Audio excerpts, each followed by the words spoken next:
Vous avez une formation d'ingénieur. Comment l'ingénieur que vous étiez en est-il venu à s'intéresser à cet organe particulier qu'est le cerveau? Ça, pas évident. Ah non, mais je voulais pas être ingénieur. Moi, je suis entré à l'école des mines de Nancy parce que j'étais pas capable d'entrer à l'école polytechnique ou à Normale.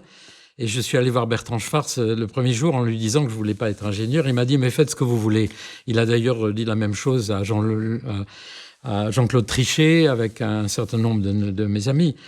Et j'ai fait la licence de psychologie à Nancy en même temps que les mines et je suis entré au CNRS pour faire de l'ergonomie, de la physiologie du travail, parce que j'avais le rêve d'améliorer la santé des travailleurs, comme quand j'avais 17 ans où je suis parti en Afrique du Sud pour essayer de supprimer l'apartheid.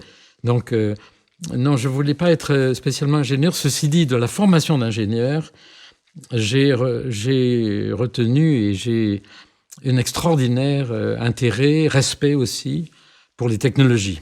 Et je suis d'ailleurs très heureux d'avoir été élu récemment à l'Académie des technologies parce que ça permet aussi de me retrouver dans cette communauté. Et en France, de façon générale, la technologie n'est pas encore respectée, estimée autant qu'elle le pourrait. Donc au fond, j'ai toujours voulu m'intéresser à l'homme dans toutes ses dimensions. J'ai fait le bac philo en même temps que le bac maths LM par hasard. Donc voilà, c'est ce que je cherchais. Le fait que je suis finalement devenu un spécialiste de physiologie, finalement, c'est-à-dire du fonctionnement, pas seulement de neurosciences, mais de physiologie, c'était déjà dans mes désirs de jeune homme. Vous savez, en montagne, j'ai failli être glaciologue. J'ai travaillé avec l'équipe de Milcan, de Lorius autrefois, mais finalement, j'avais envie de travailler dans un domaine où on s'intéresse à l'homme, à l'eau, aux autres.